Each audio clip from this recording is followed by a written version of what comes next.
Marcus Thompson stepped out of the yellow cab into the humid Miami evening, his worn sneakers touching the marble driveway of the Regency Grand Hotel.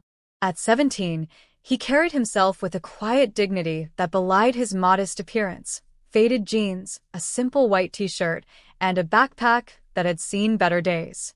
The hotel loomed before him like a crystalline palace, its glass facade reflecting the golden sunset and promising luxury beyond his wildest imagination. He had saved for 2 years, working weekends at his uncle's barbershop and doing odd jobs around his neighborhood in Detroit, just to afford this one special weekend.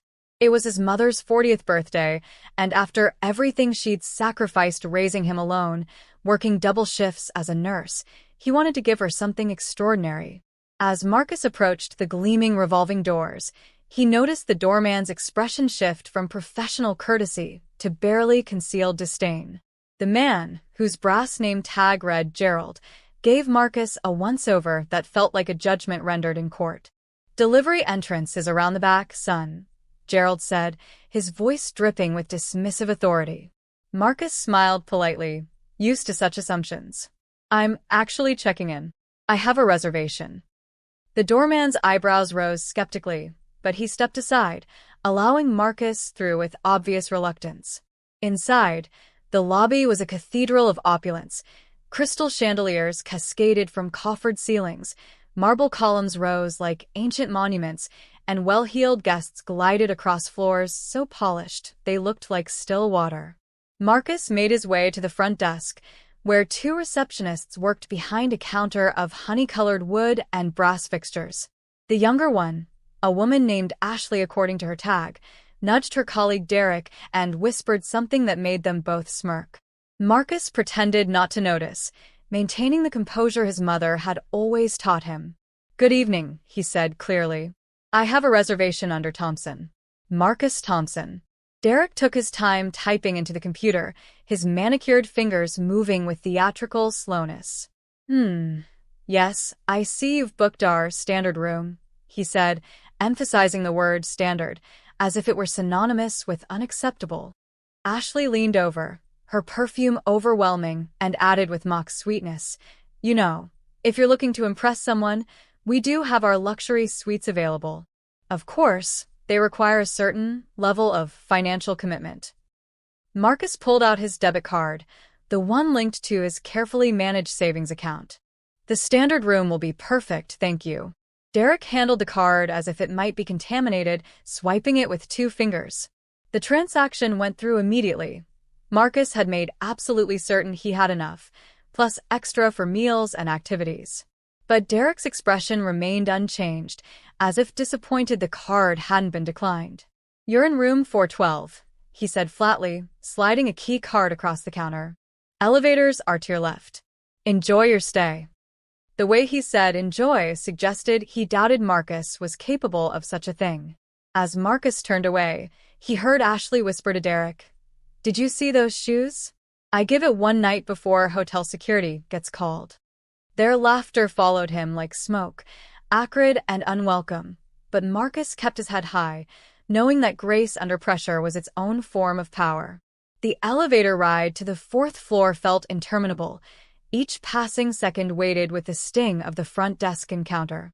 Marcus studied his reflection in the brass-trimmed mirror, seeing what others apparently saw: a young black man whose appearance suggested struggle rather than success.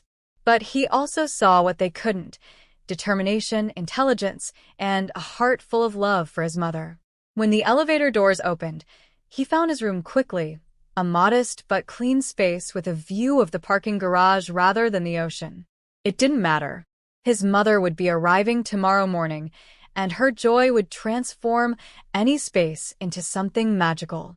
He unpacked his few belongings, hanging up the one dress shirt he'd brought, pressing it smooth with his hands, wishing he'd thought to bring an iron. That evening, Marcus decided to explore the hotel, familiarizing himself with where to take his mother for breakfast, where the pool was located, and what amenities they might enjoy together. As he walked through the grand lobby, now busier with evening arrivals and departures, he felt the weight of stairs following him. A security guard tracked his movements with obvious suspicion. A well-dressed couple pulled their designer shopping bags closer as he passed. Marcus pretended not to notice, maintaining his mother's favorite saying as his mantra. Let your character be so loud that your clothes become silent. He made his way toward the concierge desk, thinking perhaps he could arrange a surprise spa appointment for his mother, but the concierge, a stern-looking man named Mr. Pemberton, looked up with immediate irritation. Can I help you? Mr. Pemberton asked, his tone suggesting that helping was the last thing he wanted to do. Marcus explained his hopes for a spa package, something special, but within his limited budget. The concierge listened with barely concealed impatience, then quoted prices that made Marcus's heart sink, 3 times what he'd anticipated.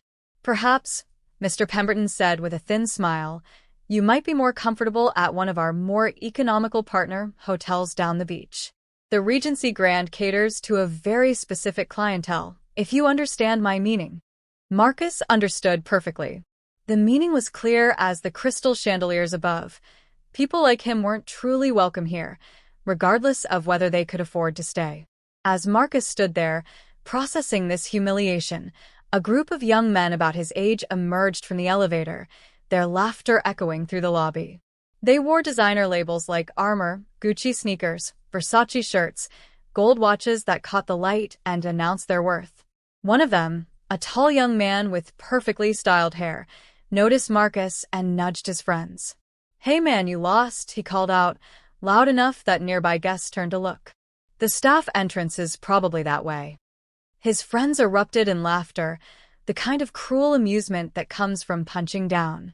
Another chimed in, nah, maybe he's here to clean our rooms. Yo, can you make sure there's extra towels in the presidential suite? We're in 1201. Marcus's jaw tightened, but he kept his voice steady. I'm a guest here, same as you. This only provoked more laughter. The first young man approached, looking Marcus up and down with theatrical appraisal. A guest? Here? My man, this place costs like $500 a night for the basic rooms. But hey, he turned to his friends with a showman's flourish. I'll tell you what. I'll personally give you the best suite in this hotel, the actual presidential suite we're staying in, if you can prove you've got real balance. And I don't mean standing on one foot. His friends howled with laughter. I mean balance in your bank account. Bro, show me you've got the kind of money that belongs in a place like this, and the suite is yours. But we both know that's not happening. The mockery hung in the air like a challenge, and Marcus felt dozens of eyes on him. Guests, staff, security, all waiting to see how this poor black boy would respond to being put in what they presumed was his place. Marcus stood in the center of the lobby, the laughter of the privileged young men washing over him like a tide he'd learned to navigate since childhood. Every instinct screamed at him to respond, to defend himself, to pull out his phone and show his bank balance, modest though it was compared to these boys who'd likely never worked a day in their lives. But his mother's wisdom echoed louder than their mockery. Baby, don't ever let anyone make you feel small. Your worth isn't in your wallet. It's in your character, your education, your heart. Show them who you are by how you carry yourself. So Marcus simply nodded at the young men, a gesture that acknowledged their existence without validating their cruelty, and turned away with his head held high. The simple act of refusing to engage seemed to confuse them more than any comeback could have. As Marcus walked toward the hotel restaurant to review the breakfast menu for tomorrow, he felt the concierge's eyes following him, and he heard Mr. Pemberton pick up his phone. Security? Yes, we have a situation in the main lobby. Young black male, early 20s, possibly casing the property. Could you keep an eye on him? Marcus's stomach tightened. He wasn't doing anything wrong, he was a paying guest, yet he was being treated like a criminal. The injustice of it burned, but he'd learned young that displaying anger as a black man in white spaces often confirmed their worst suspicions. So he swallowed his rage, let it fuel his determination instead, and continued his reconnaissance mission, mentally mapping out the perfect birthday experience for his mother despite the hostility surrounding him. The restaurant, an upscale establishment called Azure, featured floor-to-ceiling windows overlooking the ocean, where the last light of sunset painted the water in shades of amber and rose. Marcus studied the menu posted outside, calculating costs, trying to figure out what he could afford while still making it special. A woman's voice beside him said softly, "It's beautiful, isn't it?" The view. Marcus turned to find an elderly black woman, perhaps in her 70s, elegantly dressed in a simple but expensive-looking navy dress, pearls at her throat. Her eyes held warmth and something else, recognition, perhaps. "Yes, ma'am," Marcus replied. "I'm hoping to bring my mother here tomorrow for her birthday breakfast." The woman smiled, and the smile transformed her face, revealing a lifetime of both joy and struggle.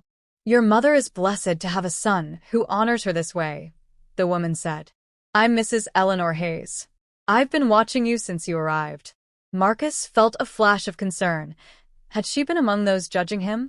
But Mrs. Hayes continued, "I've watched how you carry yourself with dignity despite the treatment you've received. I've seen it too, you know. Different era, same story. When my husband and I first started our business, 40 years ago, we couldn't get a table at places like this, no matter how much money we had." She paused, her gaze distant with memory. "Now I own 3 hotels, including 2 luxury properties in the Caribbean. But I remember. I always remember." Marcus didn't know what to say, struck by her kindness and her story. Mrs. Hayes patted his arm gently. "Enjoy your evening, young man. And pay no mind to fools with full wallets and empty hearts." As Mrs. Hayes walked away, moving with the confidence of someone accustomed to owning every room she entered, Marcus felt something shift in his chest, a reminder that he wasn't alone in this experience, that others had walked this path before him and not only survived but thrived. He made his way back to his room, avoiding the main lobby and the contemptuous stairs. In the quiet sanctuary of room 412, Marcus called his mother, just to hear her voice. "Hey, baby," she answered, her delight immediate and warming. "How's the fancy hotel?" Marcus hesitated, then decided not to burden her with the day's indignities. "It's perfect, Mama. You're going to love it.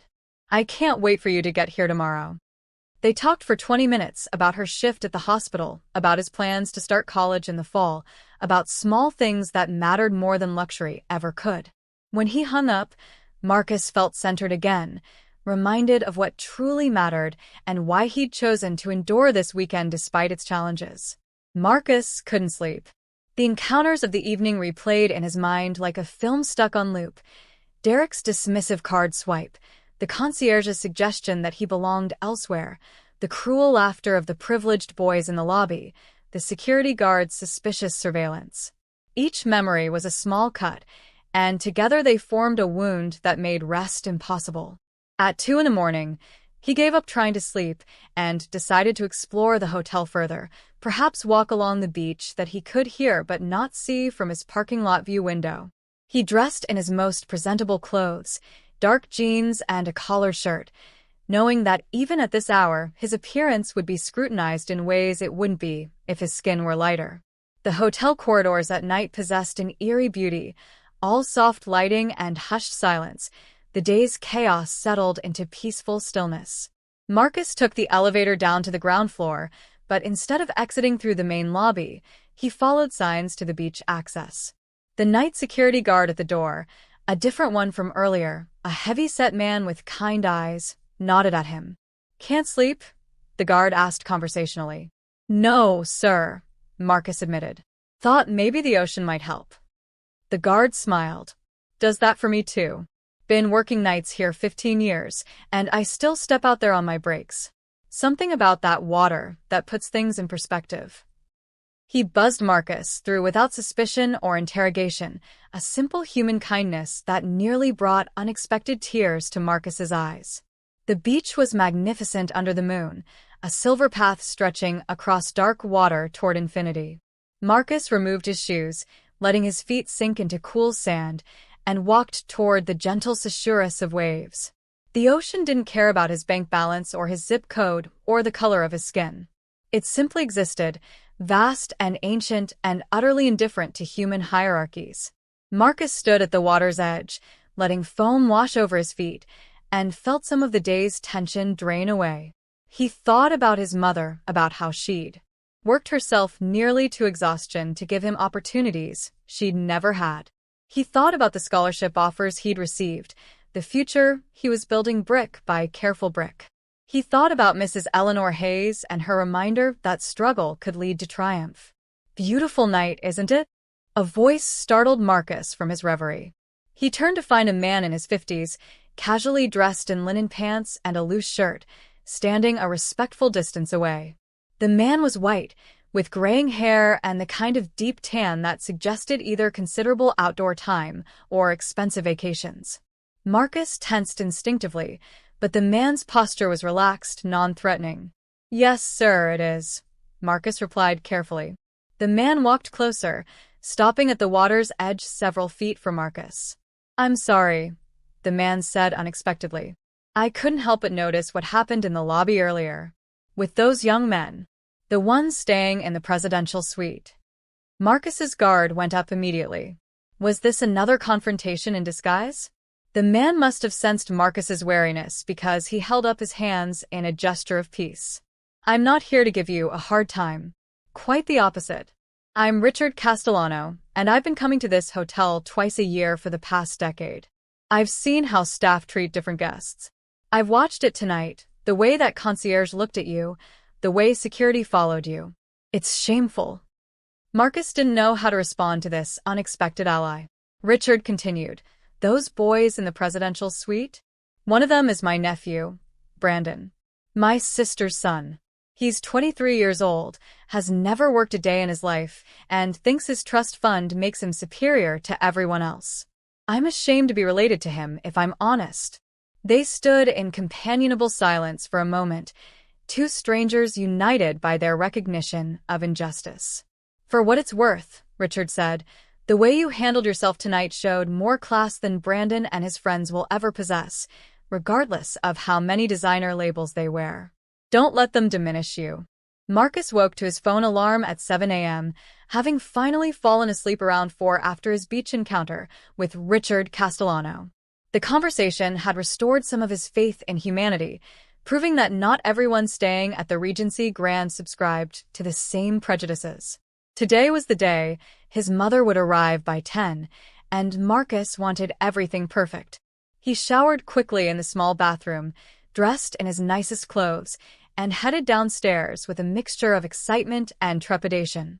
The lobby during morning hours bustled with a different energy than the previous night. Business travelers checking out, families organizing their day's activities, staff moving with purposeful efficiency. Marcus made his way to the restaurant, hoping to make a reservation for his mother's birthday breakfast. The hostess at Azure was a young woman named Bethany, whose smile seemed genuine until she took in Marcus's appearance fully. "Can I help you?" she asked, her tone shifting from professional warmth to guarded neutrality. "I'd like to make a reservation for 2 at 10:30 this morning," Marcus said politely. "It's my mother's birthday, and I wanted to bring her somewhere special." Bethany glanced at her computer screen, then back at Marcus with barely concealed skepticism. "I'm afraid we're fully booked for brunch this morning. Perhaps you could try the cafe on the 3rd floor? It's much more affordable." The emphasis on that last word hung in the air like an accusation. Marcus felt the familiar sting of assumption, but before he could respond, a voice behind him cut through the tension with authority. "Bethany, I believe I just saw several cancellations come through for this morning." Marcus turned to find Mrs. Eleanor Hayes, the woman from the previous evening, dressed now in an elegant cream pantsuit. She smiled at Bethany with a kind of warmth that somehow also communicated absolute power. "In fact, I'm quite certain table 12 by the window is available. The one with the best ocean view. Please make a reservation for Mr. Thompson and his mother at 10:30. Bethany's face went through a rapid series of expressions: confusion, recognition, and finally something approaching fear. "Mrs. Hayes, I didn't see you there." "Of course, absolutely. Table 12. Consider it done." Mrs. Hayes nodded graciously, then turned to Marcus with a conspiratorial wink. "A birthday breakfast with an ocean view sounds perfect, don't you think?" After Mrs. Hayes departed, Marcus returned to the lobby to wait for his mother, his heart lighter than it had been since his arrival. He positioned himself near the entrance where he could see the circular driveway, checking his phone every few minutes for updates. At precisely 10 o'clock, a taxi pulled up, and Marcus's mother emerged like sunrise itself. Patricia Thompson, 40 years old today, wearing her Sunday best and a smile that could power cities. She was a small woman, barely 5'3", but she carried herself with a dignity that made her seem taller. Years of nursing shifts had left her with tired eyes and capable hands, but her spirit remained undiminished. When she spotted Marcus through the glass doors, her face transformed with joy, and Marcus felt every indignity of the past 24 hours dissolve in the warmth of her love. "Baby," Patricia called out, rushing toward him as he exited through the revolving doors. They embraced tightly, and Marcus breathed in the familiar scent of her perfume, the same one she'd worn since he was a child, bought in small bottles that she made last for months. "Mama, happy birthday," he whispered against her shoulder. "I can't believe you did this," she said, pulling back to look at him, her eyes shining with tears. "Marcus, this must have cost everything you saved. You shouldn't have." But her protest was half-hearted, overwhelmed by gratitude and love. "You're worth everything, Mama.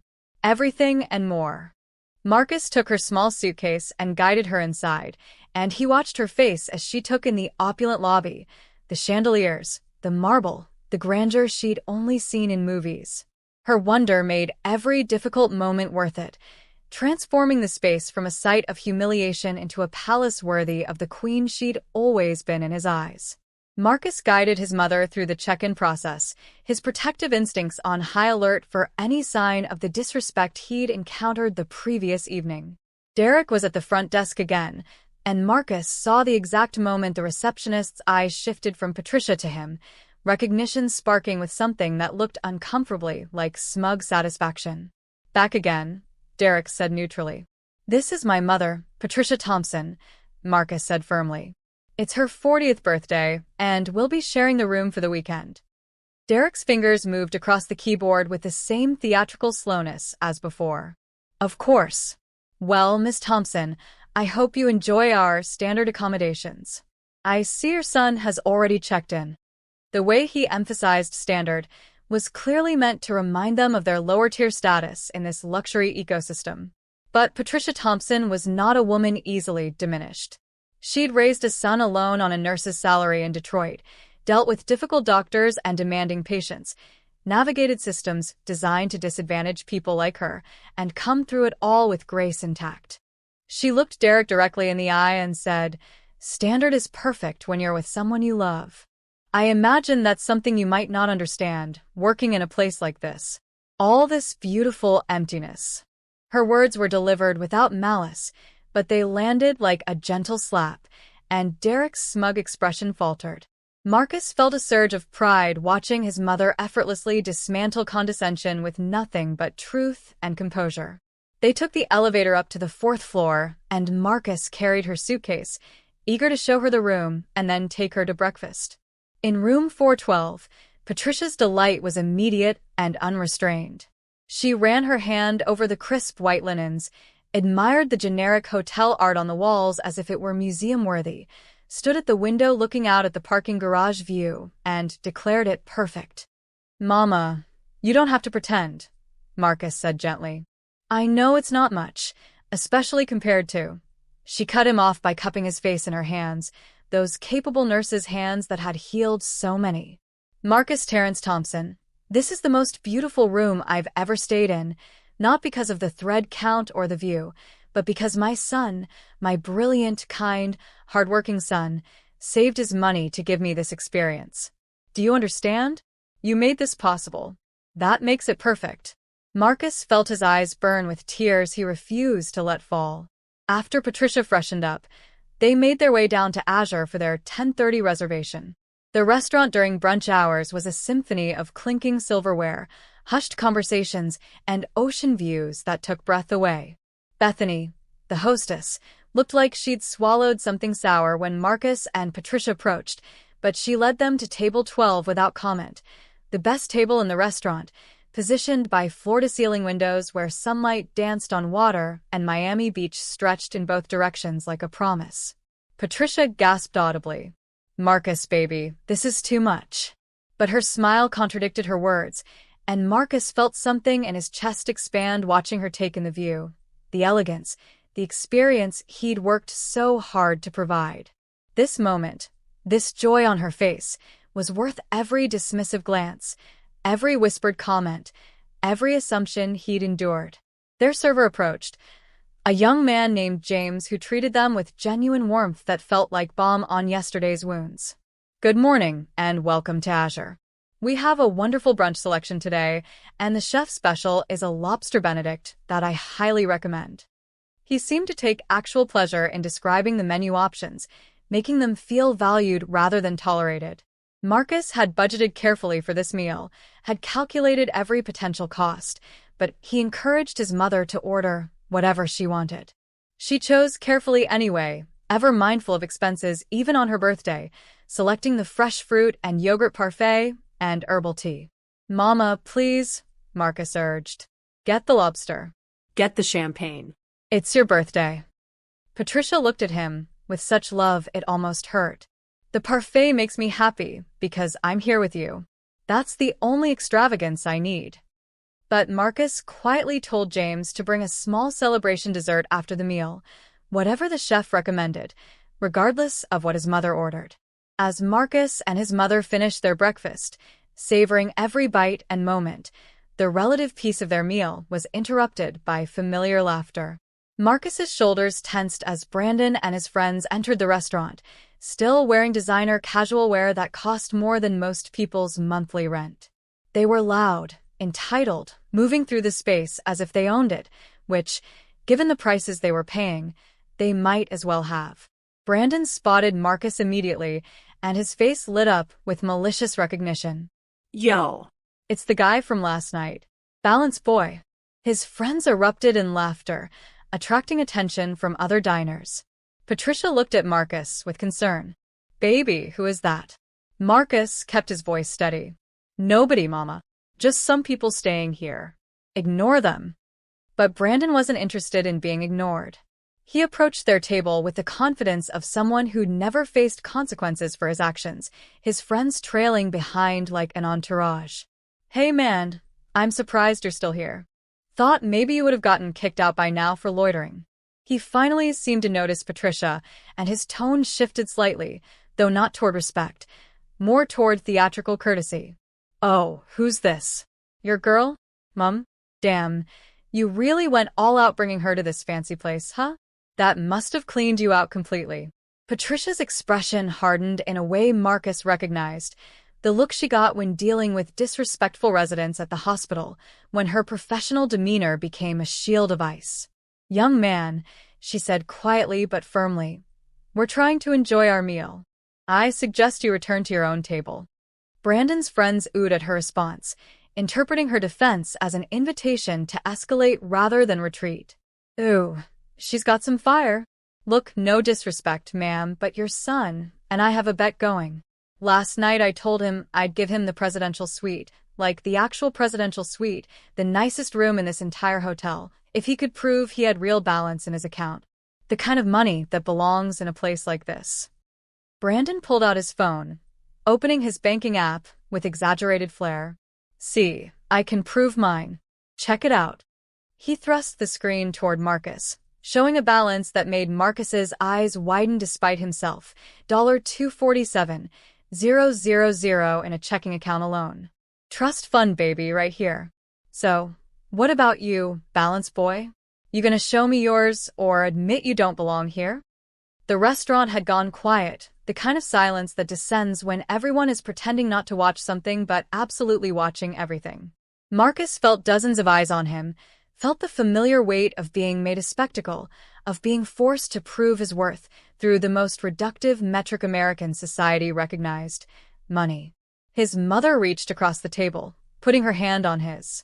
"Marcus, baby, you don't have to prove anything to these people. Not a single thing."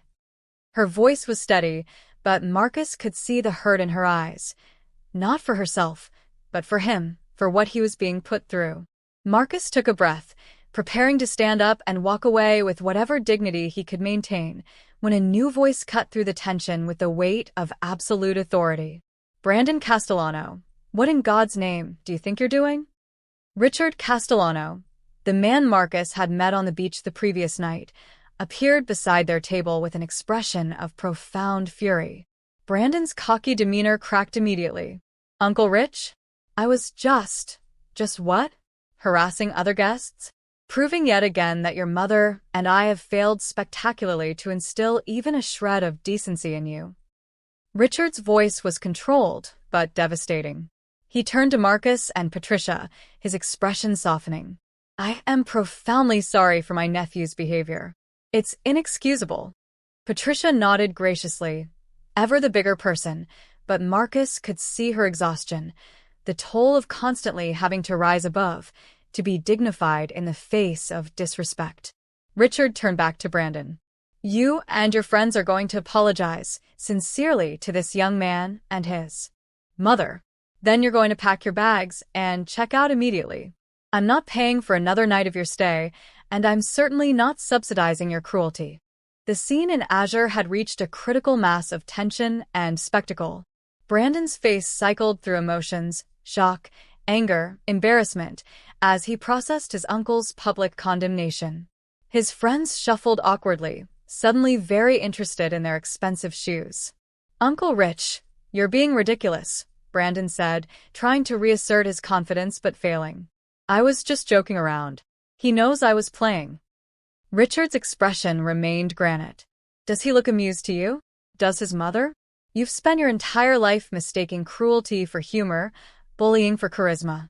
I've enabled it, your mother has enabled it, and it stops now." The entire restaurant watched this family drama unfold, and Marcus felt intensely uncomfortable being the catalyst, even though he'd done nothing wrong.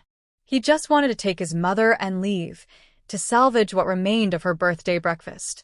Mrs. Eleanor Hayes appeared then, moving through the restaurant with the purposeful stride of someone accustomed to intervening in situations that required authority. She positioned herself beside Richard, and Marcus noticed the subtle way restaurant staff straightened, how even Brandon seemed to recognize power when it entered a room. "Mr. Castellano," she greeted Richard with polite formality. "I see we have a situation here."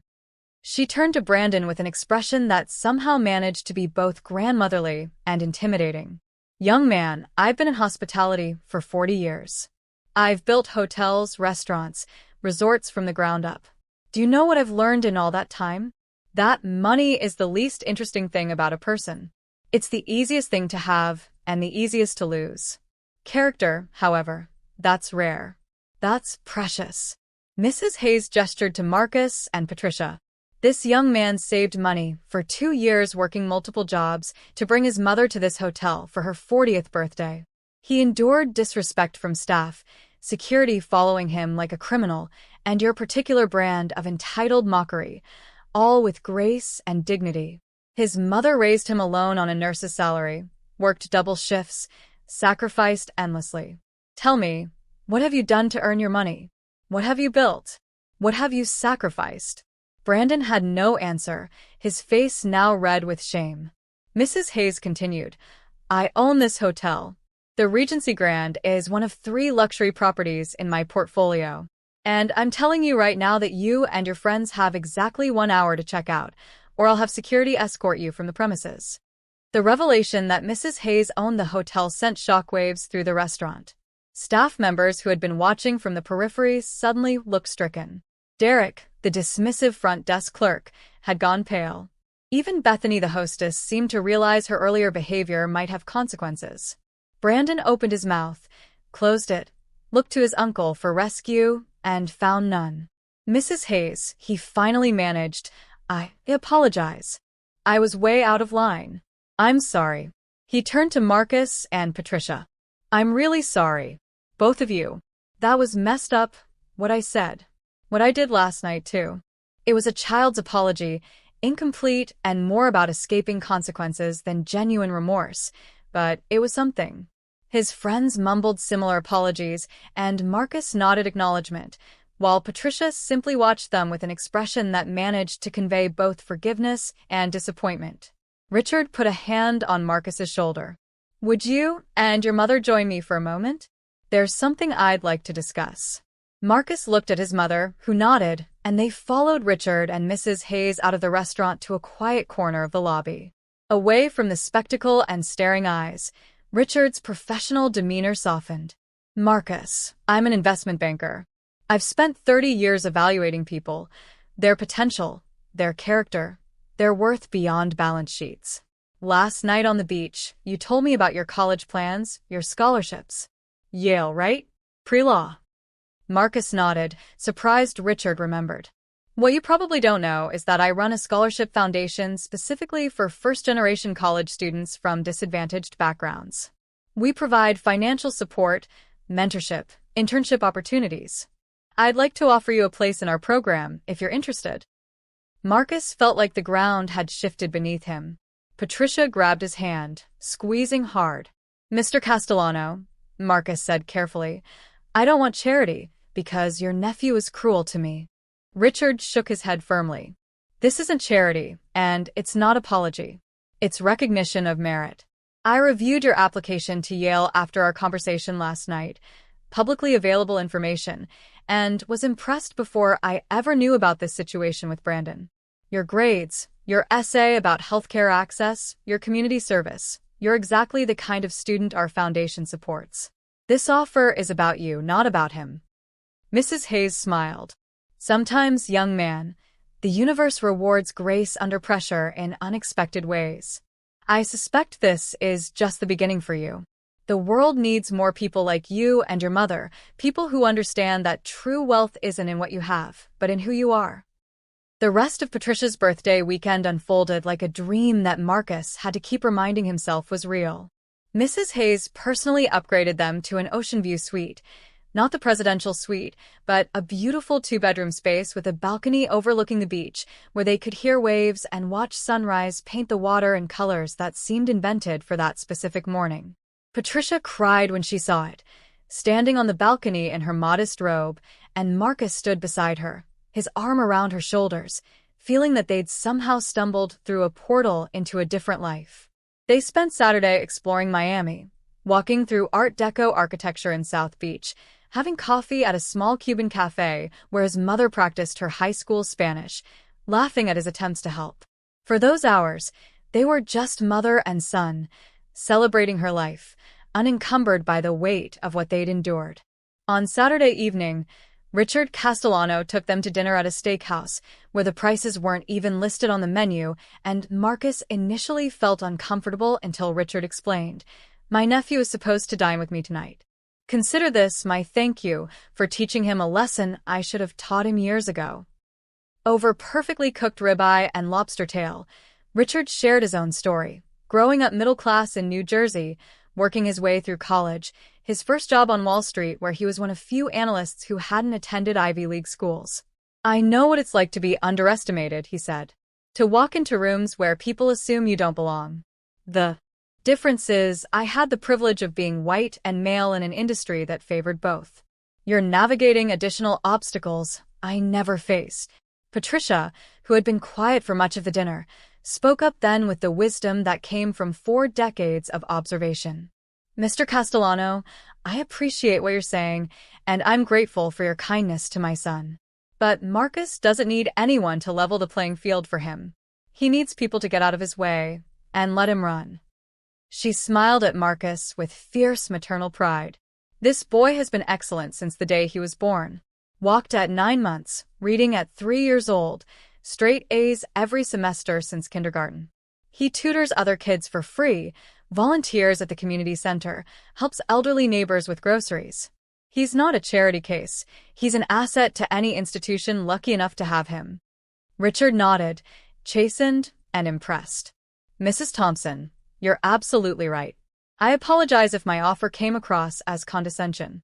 What I should have said is, Marcus, you're going to be incredibly successful regardless of my foundation's involvement. But if you'll allow us, we'd be honored to support your journey." The dinner conversation shifted then to lighter topics, Patricia's funniest nursing stories, Richard's travel adventures, Marcus's plans for his major and eventual law career. For the first time since arriving at the Regency Grand, Marcus felt truly relaxed, truly himself, not performing dignity or proving worth, but simply existing as a young man with dreams and a mother who loved him unconditionally. When they returned to the hotel that night, the night security guard, the kind one who'd let Marcus through to the beach, greeted them warmly. "Mr. Thompson, Mrs. Thompson, good evening. I hope you had a wonderful dinner." Such a small thing, being greeted by name with respect, but after days of suspicion and dismissal, it felt revolutionary. Marcus thanked him, and they rode the elevator up to their beautiful suite, where Patricia kicked off her shoes and declared it the best birthday of my entire life. Sunday morning brought checkout, and Marcus approached it with mixed feelings, relief to leave a place where he'd faced such judgment, but also sadness that this special time with his mother was ending. They packed their modest belongings, and Marcus insisted on carrying everything himself down to the lobby. Derek was at the front desk again, but his demeanor had transformed entirely. "Mr. Thompson, Mrs. Thompson," he said with what appeared to be genuine respect, "I hope your stay was comfortable. And Mrs. Thompson, happy birthday again." Patricia accepted the wishes graciously, while Marcus simply nodded, unwilling to pretend yesterday's humiliation hadn't occurred but also unwilling to let it diminish his mother's joy. As they settled the final bill, which mysteriously had several charges removed, courtesy of management, Mrs. Hayes appeared one last time. "Marcus, Patricia, before you go, I wanted to give you something." Mrs. Hayes handed Marcus an envelope.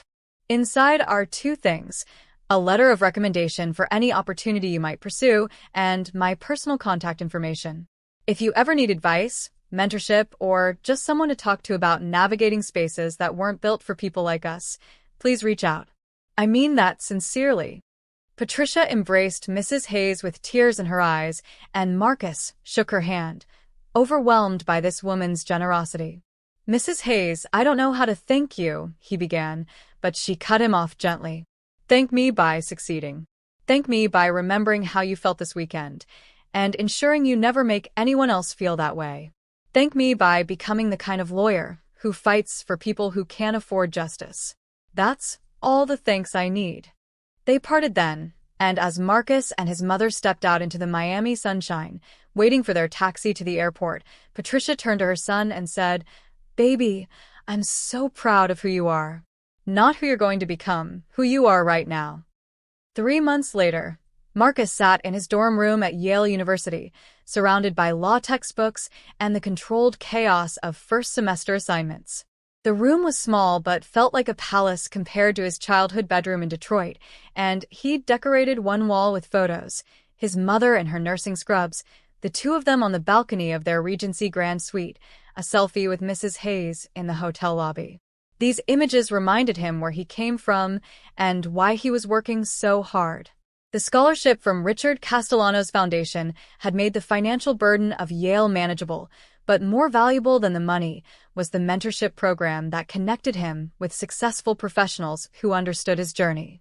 Marcus had weekly calls with a partner at a major law firm, a Black woman who'd grown up in circumstances similar to his and now argued cases before federal courts. The Regency Grand incident had become something of a legend in his friend group at Yale. His roommate, Jamie, a kid from Connecticut whose family had money but who'd never wielded it as a weapon, loved telling the story at parties. "Wait until you hear how Marcus got his scholarship," Jamie would begin, and Marcus would shake his head but smile, because the story had transformed from a humiliation into a testament to resilience. He'd learned that vulnerability could be strength, that sharing his experiences helped others feel less alone in theirs. Several first-generation students had approached him after hearing the story, sharing their own encounters with wealth-based discrimination, finding solidarity in shared struggle. Marcus had started an unofficial support group that met weekly, creating the kind of community he'd wished for during those difficult hours at the hotel. Patricia's birthday had become a touchstone in their relationship, referenced frequently in phone calls. "Remember when that boy tried to make you prove your bank balance?" She'd laugh. "And remember how you just walked away? That's my baby. Always choosing dignity." She'd framed a photo from their dinner with Richard Castellano and hung it in her small living room, and whenever friends asked about it, she'd tell them proudly, "That's my son at a fancy restaurant in Miami. He saved for 2 years to take me there for my birthday. Best gift I ever got." The story grew in the telling, became family lore, a reminder that they'd survived worse than mockery and would survive whatever came next. Patricia was still working double shifts, still exhausted, but Marcus sent her money now from his campus job, small amounts that she pretended to be annoyed about but kept anyway, her own dignity, allowing her to accept help from the son she'd sacrificed everything to raise. Marcus had stayed in touch with Mrs. Hayes, who'd become an unofficial mentor and occasional confidant. They exchanged emails every few weeks, her checking on his progress, him asking for advice about navigating predominantly white spaces while maintaining his identity and values. She'd invited him to visit her property in Jamaica over winter break, an offer he'd initially declined as too generous, but eventually accepted when she'd explained, "Marcus, successful people help each other. That's how it works. Someone helped me when I was starting out, and now I help you, and someday you'll help someone else. That's not charity, that's community." The lesson had stuck with him, reshaping his understanding of interdependence and mutual aid, teaching him that accepting help wasn't weakness, but rather participation in a larger ecosystem of support. As for Brandon Castellano, Marcus had heard through Richard that the young man had been cut off financially by his family, required to get a job and start paying his own way. Richard had been apologetic when sharing this, as if Marcus might feel guilty, but Marcus felt nothing but hope that Brandon might learn what so many people understood inherently, that work gave life meaning, that struggle built character, that money without purpose was just numbers in an account. Marcus didn't wish Brandon harm, but he didn't waste energy on forgiveness either.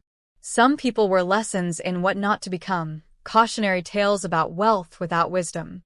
Brandon had shown Marcus something valuable, that all the money in the world couldn't buy the kind of balance that mattered, the balance between ambition and humility, success and service, taking and giving back. On a cold November evening, Marcus received an unexpected package. Inside was a framed photo of the presidential suite at the Regency Grand, the one Brandon had mockingly offered if Marcus could prove his balance. Attached was a note from Mrs. Hayes. "Marcus, I'm retiring and selling the Regency Grand. Before I do, I wanted you to have this photo of the presidential suite that you didn't deserve. Remember, you are always worthy of the best suite, the best education, the best life. The only person who needed to believe that was you. You've earned everything you have through character, hard work, and grace. That's the real balance, knowing your worth regardless of what others think. With admiration and respect, Eleanor Hayes." Marcus hung the photo on his dorm room wall, right next to the images of his mother. He thought about that night in the hotel lobby, the cruel laughter, the assumption that his bank balance determined his value. He thought about how close he'd come to internalizing that message, to believing he didn't belong in places like the Regency Grand or institutions like Yale. But his mother had raised him better than that, had taught him that dignity wasn't purchased but cultivated, that respect wasn't given but earned through how you treated others and yourself. The presidential suite photo became a reminder not of what he'd been denied, but of what he'd gained: self-knowledge, allies, opportunities, and the unshakable understanding that true balance had nothing to do with money and everything to do with character. Years later, Marcus would graduate from Yale Law School at the top of his class. He'd join a prestigious firm but dedicate 30% of his time to pro bono work, representing clients who couldn't afford legal fees. He'd eventually start his own practice focused on civil rights and housing discrimination, fighting for people who were told they didn't belong, didn't deserve, didn't matter. He'd bring his mother to the opening of his firm, and she'd cut the ribbon with the same capable hands that had worked double nursing shifts to raise him. They'd never forget that weekend in Miami, those days that taught them both about cruelty and kindness, about judgment and justice, about the balance that truly mattered, not in bank accounts but in how you moved through the world, how you treated others, how you maintained your humanity in the face of dehumanization. And Marcus would tell young people he mentored about that weekend, about Derek and Brandon and Mrs. Hayes, about choosing dignity when dignity was all you had, about the kind of wealth that could never be deposited or withdrawn but only lived and embodied. The wealth of character, of purpose, of love that transforms ordinary moments into extraordinary ones. That turns a standard hotel room with a parking lot view into a palace because the people inside it were rich in all the ways that mattered.